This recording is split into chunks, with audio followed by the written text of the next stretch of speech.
Hello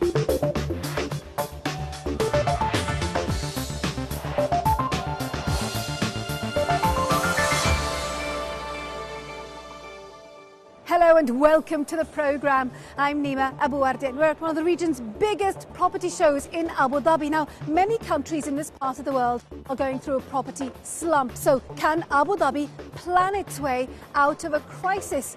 Also coming up this week, don't look down. We're up high with the men and women who keep the region's tall buildings running, but you'll need a good head for heights.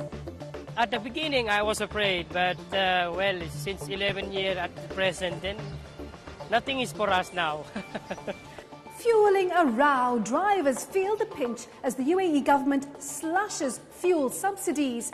Could other countries follow suit? And taking flight, how the ancient sport of falconry has created its very own local industry. Now, it's no secret that Dubai overbuilt and is now paying the price. Abu Dhabi, on the other hand, didn't build enough. A lot of what we see here is still being developed. Demand is still rising and prices remain high. A very different picture to Dubai, just an hour down the road. Ben Thompson tells us the tale of these two cities. This is Dubai Marina, once one of the most sought-after locations in this city. Its access to the beach and its high-rise living was a big draw for the city's expats. But in the wake of the financial crisis, many buildings here remain half-finished. Some of those that are finished remain empty. In fact, a recent study suggests some of the buildings in this part of town are less than 30% full. And so it's no wonder that prices here have fallen by more than 50% over the past 2 years. And whilst building hasn't entirely ground to a halt in Dubai, it's a far cry from the frantic development that defined this city's boom years. But just an hour down the road in Abu Dhabi, the picture is very different. Building sites like this are still working around the clock. Abu Dhabi didn't build as big or as quickly as Dubai, and it's now playing catch-up. There's a shortage of housing and prices are still high. So much so, many residents endure a 2-hour daily commute from Dubai, where property is abundant and prices are much lower. But that slower pace of development here has meant that Abu Dhabi avoided many of the problems that hit Dubai. And that's clear at this year's property show. Gone are the speculators and cash buyers, replaced instead with more careful, more cautious investors. At the height of the boom, prices in Dubai were rising by the day, fueled largely by off-plan sales. That market has now all but disappeared. The investors are becoming a lot more savvy. Gone are the days when people would put down money for off-plan properties which they have no idea of the completion date and when the amenities around that development would have been completed. So now we're seeing a real shift in the investor sentiment, investor ideals. They really want to see the development plans for this. They want to have an understanding, contractual understandings of when their project's going to be completed and how long it will take for the infrastructure around that project to be developed. But planning that infrastructure takes time, and as Dubai is finding out to its cost, many projects planned and built in the good times are now being finished in the bad. One estimate suggests around 36,000 new properties will flood the Dubai market this year alone, and that's likely to push down prices even further. The problem with Dubai is a lot of it is being built, as you say, a lot of it's under construction and going to be finished soon. So the ability to adapt and change that model is very difficult now. It's literally set in concrete. Abu Dhabi, however, because they haven't gone that far, can stop where they are now, reassess where they are, realign their projects on the next 2 and 3 phases to see, okay, let's retain that flexibility and build it in. And so for Abu Dhabi, that flexibility could be key. It has a long-term plan, but it's also aware that those plans will change. The party might be over in Dubai, but here in Abu Dhabi, they're just getting started. As Ben just said, Dubai's property bubble has burst and projects across this region are being scaled back and cancelled. But not here in Abu Dhabi. It has just unveiled an ambitious master plan for 2030. It has the ideas and it certainly has the money, but with this city growing so fast, can developers future-proof their plans? That's a question I put to Michael White from the Urban Planning Council here in Abu Dhabi. The challenge when creating a plan back in 2007 for Abu Dhabi was, how do you accommodate another 2 million people? Where do you put them in a way that is sustainable and efficient in the region? And it was impossible to locate all of those people in the existing north end of Abu Dhabi Island, in a large part due to the infrastructure and transportation limitations. Putting a second node of growth just off the island of Abu Dhabi, but linked up by rapid transit, was a way to accommodate that much growth through 2030. What are people going to look at in the future and say, my goodness, this city is the best example for what? This has to be the most sustainable city in 2030. And to do that, there's a number of things we're trying to achieve. Pedestrian-oriented streets, safe streets, shaded streets, transit-oriented, give alternatives to the car, much more sustainable forms of transportation. Complete communities, make sure that those amenities and services that make life good are provided in all of these communities. Orienting streets on the 45-degree angle to capture the prevailing wind in the afternoon to cool the streets. So we're doing those types of activities, those types of elements actually in all the plans we create, and we're seeing that now in both private developments that are coming forward as well as government-initiated developments such as the Capital City District. But other places are doing just this. They say they're doing this. Yes. Qatar, just down the road, again, a 2030 plan. Yes. So you see, that's what I'm trying to say. What is it that's going to really stand out? What are you going to get right? Everyone is talking about sustainability and saying that they're going to be the most sustainable city in 2030 or 40 or 50 or what have you.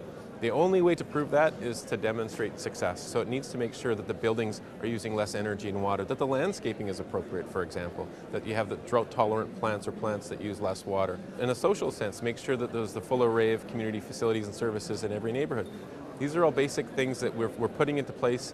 We've put into place through the plan and are now actually constructing. So we're starting to demonstrate that, and I think that's the difference, because there's a lot of talk around the world right now in cities about how they're going to be more sustainable.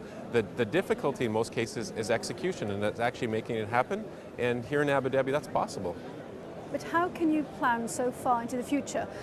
This is not too far into the future, 2030, but what you build between now and then is pretty much there for a long time. That's true. Are you not being over-ambitious and planning too far ahead? It's not being so specific to say this is going to happen on this site in 2029.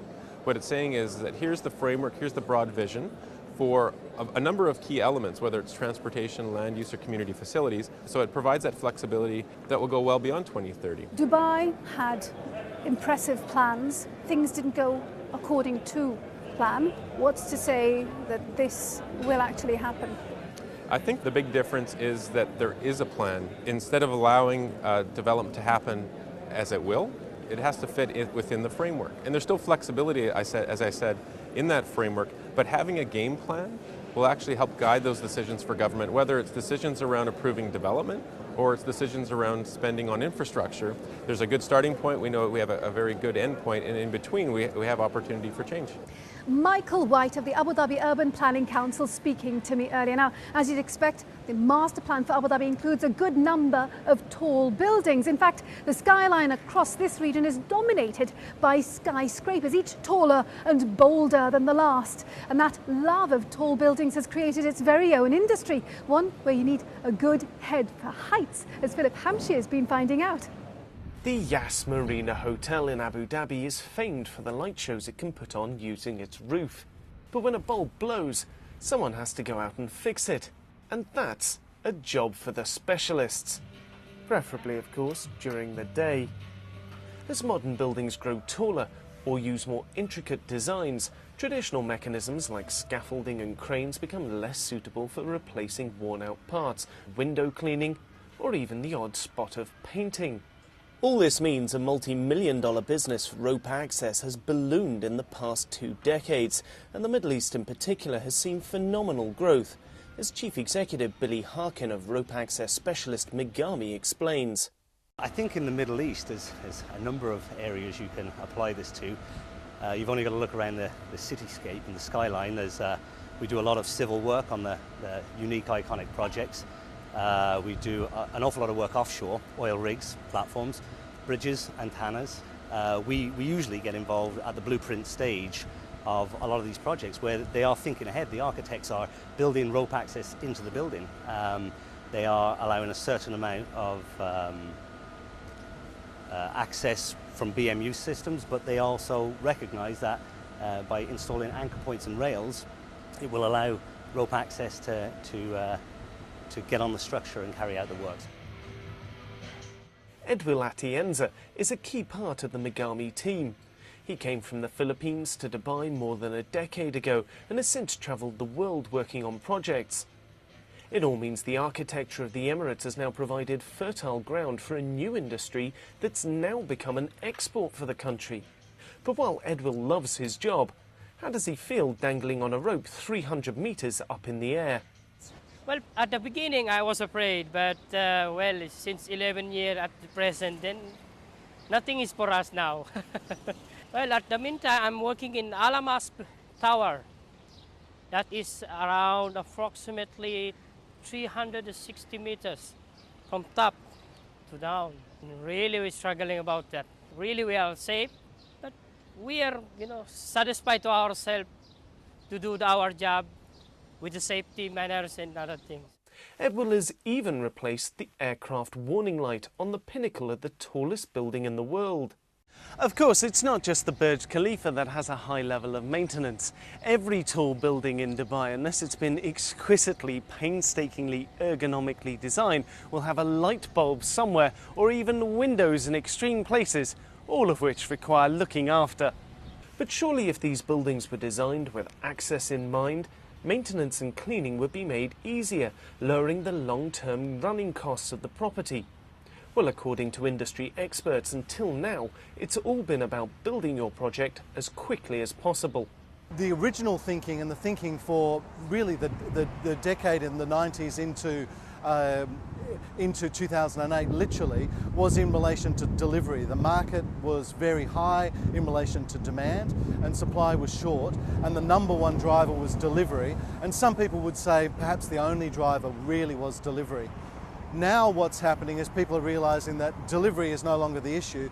To be able to compete in the market, you have to really be able to think about developing a product which is going to be very attractive to the marketplace.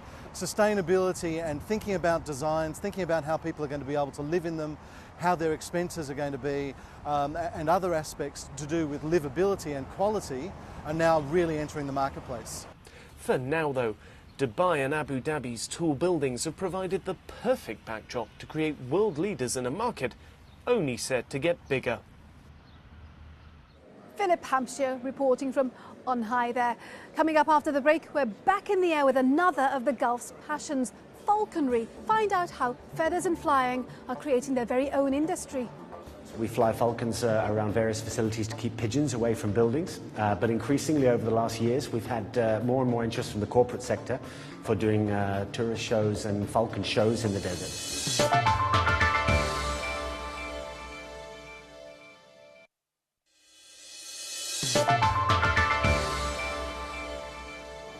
Welcome back to the programme. I'm Nima Abuwardi and we're in Abu Dhabi. Now, this city sits on 9% of the world's known oil reserves and it's cheap. A litre of petrol costs just 37 cents here, and it's even cheaper in places like Kuwait, Qatar and Iran. But this week across the UAE, pump prices rose by 11% as the government slashed subsidies and allowed petrol to fluctuate with international markets for the first time. So what's behind this move? That's a question I put to Dalton Garris from the Petroleum Institute here in Abu Dhabi. I think things had to wait. We had, of course, a change at the top of the leadership in the United Arab Emirates, and this had to be stabilized and run out for 3 years or so. They wanted to put in place a good alternative, and so they now have a very good and usable clean bus system, and therefore they can run out the higher gasoline price. Now, the cost of living is a contentious issue here in the UAE, so how will people react to this? It's really how the government will react that matters. I think what the government does is it has in line an idea that they look at the number of quits and the number of new hires, and they balance it. And if quits exceed new hires, then they say we need to begin to reduce the cost of living somehow. But business will be hit. Surely this is a time when business should be helped? Oh, there's really no time. I think that's a good time to increase business costs. The thing is that businesses here, they pay user fees, but they don't pay corporate taxes.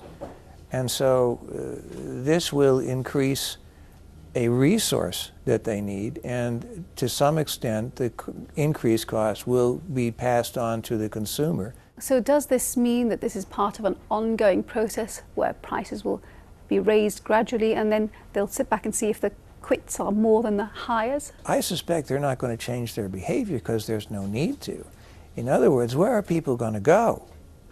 There are places where the standard of living and the living costs are much less. There's a very good reason for that. There are no jobs there. The transaction cost of actually quitting one country to move to another country is exceedingly high, and therefore persons may put up with a great deal before it's finally enough. However, from the government's point of view, this is their business, and what they do is they're running a country, and it's the United Arab Emirates Incorporated. But the cost of petrol varies significantly within the countries of the GCC. I think that the cost of petrol in Qatar is half of what it is here. Yeah, and in Iran it's even lower. It's 20 cents a liter or something like that. Yeah, well, that's a very good reason for that.